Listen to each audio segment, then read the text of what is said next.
bring us things that are clean. If you wouldn't buy it, please don't bring it to us that way. We need you to bring it to us clean. So throw those in the washing machine in the dryer. Give them a dryer sheet. Make them smell good. Freshen them up. We also will take some household items, I'm assuming, things like that. But we're going to have, is that right, household items as well?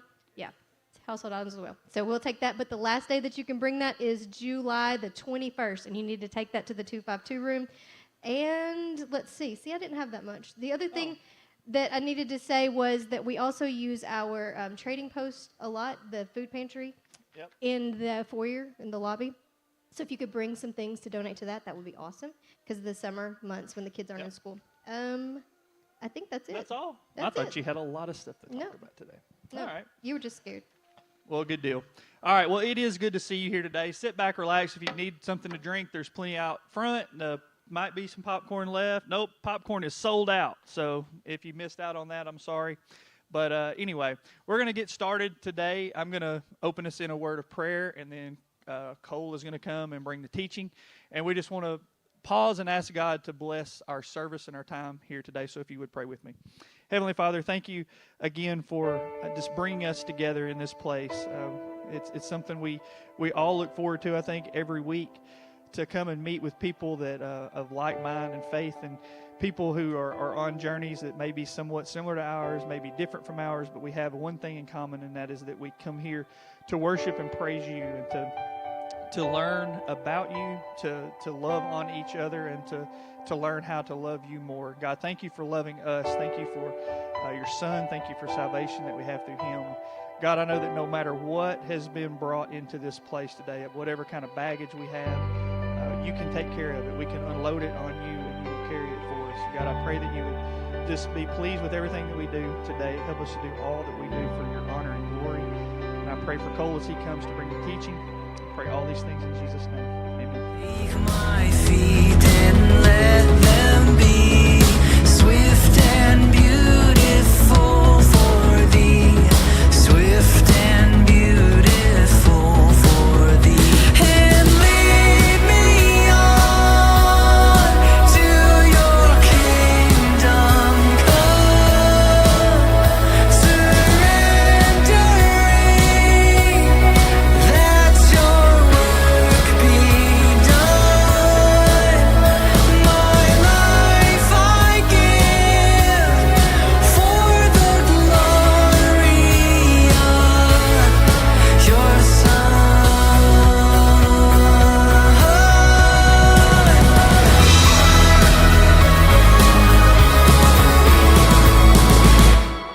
So does anyone have a family member in their life, or someone that's close to you that you spend a lot of time with, that pretty much moves at their own speed? You know what I'm talking about? Just regardless of the circumstance. Hey, we're late, we're going to be late.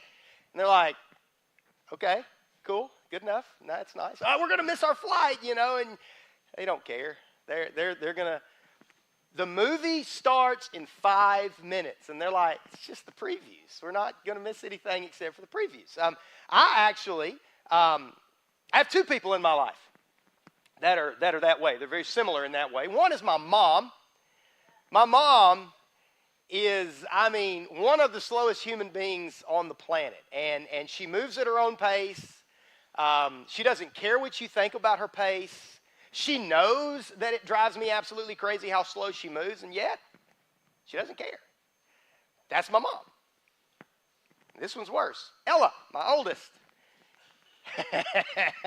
Ella is the slowest person I know. I thought my mom was slow. My oldest daughter makes my mom look like, a NASCAR driver or something.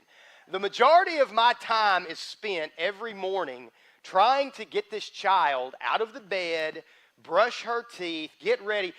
In the morning, one of her friends comes to the house, and they walk to school together, because we live just right down the road from the middle school. Or they won't maybe next year, or this coming year, but the last 2 years.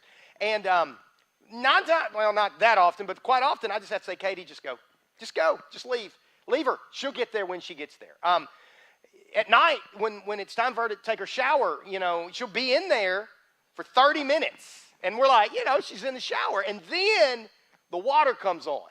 It's like, what has she been doing in there? And she is so slow. It's funny, Beth and I were talking this morning, and we were talking about it. And I said, just wait. that's literally the way I'm starting this morning, is just how slow Ella is and how she just kind of moves at her own pace, and she doesn't care. She's going to do her thing. And it drives me absolutely crazy. She knows it drives me crazy. She doesn't care that it drives me crazy. And one of the reasons that it drives me so crazy is I don't have any patience. I mean, that is a virtue that I do not have. It has not come naturally to me. Some of you are a little more patient than me, but the truth is, eventually, my patience runs out. Now look, I try to work on it. I promise you. I do my best because I'm always reminding myself, when I'm waiting on her and we're all in the car waiting on her and she's still inside and you would just have to experience a day in our life when it comes to Ella. And I'm always reminding myself, Cole, love is patient, love is kind, love is patient, love is kind, love is patient, love is kind. But I don't love her that much. Love is patient, love is kind. Eventually my patience, it runs out. I'm done. And so here's what I do. I do what a lot of you guys have done, ladies as well. It's not just a guy thing. This is a people thing. I power up. I power up. I get loud. I get aggressive. I get, a gentle parenting works for a minute. Somebody's like, yep, that might have been Beth. gentle parenting with Ella works maybe for a second. And eventually, doesn't work. You got to power up. And so my grace, the point I'm trying to make is my grace has its limits. My patience has its limits. I've held my temper back for an amount of time, but eventually it is a dam that has broken and the floodwaters come forth, And that's, because that's just what we do. We snap, don't we? We snap. Some of you may take longer than others to snap, but eventually, whatever virtue it is that you're trying to focus on at that time, given enough time, because maybe you're tired, you're hungry, you're sad, you're emotional, you're stressed, you're worried, you're overworked, eventually, whatever virtue it is that you're really working on, something will trigger you, and boom, it is like a floodwater, and you snap. And here's probably what happens. If you're like me, this is what happens after we snap. We think to ourselves, what is wrong with me? Why do I keep doing that? I can't believe I did that. I can't believe I said that. I claim, to be a Christian. I claim to be a follower of Jesus, and I know how I'm supposed to act. Even if you never have opened the Bible in your life, you kind of have an idea of how you're supposed to act. And yet, we do these things, we continually do these things, and we wonder, what's wrong with me? Why do I keep doing that? It's just another and another long line of examples of trying to do good, trying to be good, trying to be patient, kind, good, loving, self-controlled, meek, humble, gentle, all down the list, and blowing it. Maybe being successful for a time, for a short amount of time. Maybe, to a certain degree, doing okay, but eventually you were cut off in traffic for the last time, and you know what you did, what you said, maybe just me, I'm feeling a little bit vulnerable up here right now, but look, the point I'm trying to make is we fail, we blow it, something happens, we lose control, and this is not a 21st century thing, it's not a 20th century thing, it's not even a second millennia thing. This is something that Paul in many of his letters addressed to Christ followers. It's something that, man, we see it all the time. In fact, we see it in this particular letter that we've been reading through the last several weeks now. This is week 5 now, where Paul's written this letter to this group of mostly Gentile Christ followers, relatively new Christ followers, and he's addressing, among other things, he's really addressing this tension that all of us feel, where we want to do good, we try to do good, we know what we're supposed to do, and yet we blow it over and over. And so that's where we're going to pick it up this morning, Ephesians chapter 5, where Paul begins this particular chapter, kind of fleshing out this section of the letter by writing, or probably more accurately dictating to be written. Paul writes or says, imitate God. You need to imitate God. Hey, you are a follower of Jesus. You have surrendered. You have submitted. You are now forgiven and justified. Now you need to imitate God in everything you do, because you are his dear children. You're now a part of the family. So act like it. Live a life filled with love, following the example of Christ. He loved us. He offered himself as a sacrifice for us, which is a pleasing aroma to God. And last week we mentioned how when we live this way, when we walk this way, when we make decisions and react and interact and act this way, it's good. It smells good, you know, the way to use kind of Paul's imagery here. It's a good aroma, pleasing aroma to God. And I know this. I can almost quote you this chapter and verse. In many other places, this is contained in the New Covenant. I know it, and yet I still blow it. I don't do very well at this. I power up. I get angry when I'm sitting there and I'm waiting on her, and she's just not going to do what it is that I ask her to do, and I walk in her room, and it's just like, oh, my gosh, how many people live here? You know, and it's just one? Are you kidding me? I mean, and it's just, I know, and I still blow it. So for the next few minutes, what we're going to talk about, we're going to begin working through this particular section of Paul's letter where he puts into action what it is that he has been teaching for the last several chapters. And really it all wraps around this concept of Paul encouraging these Gentile Christ followers to imitate God. Last week we used the terminology be a reflection of the perfection of the Father. In everything that you do, in everything that you say, and how you act, and how you live, and the choices that you make. Really, to put it another way, like father, like son. Like father, like daughter. Act like dad. This is your example, you know. Now, earlier in his letter, in fact, in chapter 4 of this section of the letter, we talked about a few weeks ago how Ephesians is kind of divided up into 3 sections. The first section is just kind of laying all the groundwork. The second section is this is what it looks like. This is how you do it. Well, earlier in this letter, Paul got very, very specific on what it looks like when we act like the Father, when we imitate the Father, when we are a reflection of the perfection of the Father. You know, after justification, this process of sanctification that eventually ends in glorification, Paul says, here's what that looks like. He says, and I think this list is going to be right there. Like father, like son, like father, like daughter, speak only truth. You know, don't lie, be honest. Handle your anger appropriately. Don't hold grudges. Work hard. Don't steal. Share with the less fortunate. Use language that builds people up, not tear them down. Remove bitterness and anger, and don't shout and slander. Humble, gentle, patient, loving. A lot of that last one is actually from Matthew chapter 5, what we know of as the Beatitudes. That's actually Jesus talking there. You know, be humble, be gentle, be patient, all of that. It's this list, and it's a crushing list. I mean, it's a crushing list, you know. You read that and you look at that and you think about how often you fail at that, or I fail at that. I think about it. And it's a tough list to follow. In fact, it's not even the entire list.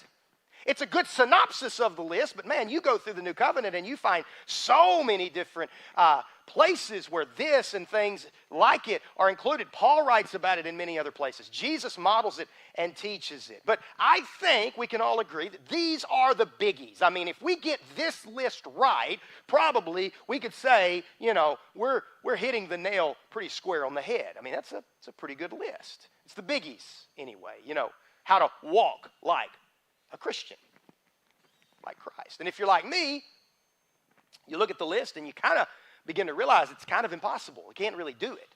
I mean, think about it. Israel got God's law. They received God's law from, you know, Moses, God through Moses to Israel, and no one could do it. No one could do it. They failed every time. And so how in the world am I going to do this whole new covenant list thing? And it's hard because it's not natural. It's not intuitive. It doesn't come natural to me. If I'm not really thinking about it, you know, if I'm not really white-knuckling it, really focusing on it, if I'm just kind of allowing myself to drift one direction or another, I always am going to drift more toward my nature. And that list that was on that screen is not my nature. It's not intuitive. Maybe for a little bit of time when my focus is good or my mood is good, my emotions are good, but for any length of time, I can't really do it. Not very well. I can't do it because, again, my flesh makes me drift toward my sin-filled, selfish nature. So, if Paul's list is impossible for me to do in my own abilities, how can we meet these impossible demands? That's kind of how we left you last week. We said we were going to talk about it. How exactly we can make it, you know, how we can live the Christian life and make these decisions and walk, as Paul terms it. That's what we're talking about today. But, and I got good news, bad news, because if you like the first 3 weeks, you're going to love today.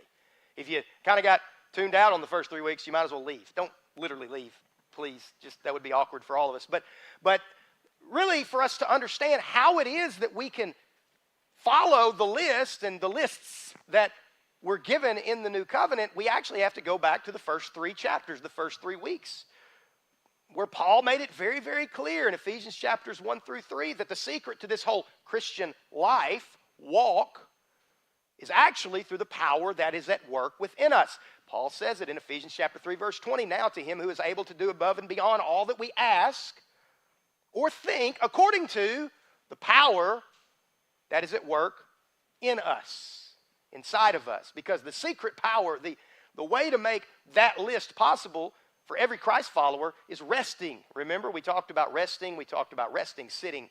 We talked about abiding, remaining, relying, all of those words that we used interchangeably. Relying on Christ, relying on the Spirit to work through us. That's the secret of living the Christian life. That's the secret of living this new life that comes from that God-given posture of sitting, resting, relying. Jesus, in other translations, used abide in me, remain in me. We got to begin by sitting, resting every day before you have the ability to get up and walk. Because if you're relying on your power to walk, you're going to blow it every time, eventually.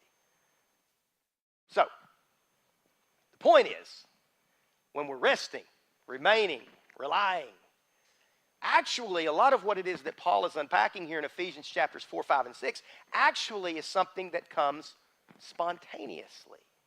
It's an overflow, filled to the point of overflowing. In fact, to use a term that Paul has used and we've talked about now for 2 weeks, that's the divine order of all of this. It's the divine order. You sit, you rest, you remain, you abide, and through that, you can now walk. It's the divine order. In fact, if you get the divine order out of order, your life will be disorder. In fact, if you're sitting there right now thinking to yourself, I'm not really sure this whole Christian walk thing is very, very frustrating to me, I think it's probably because you have this out of order.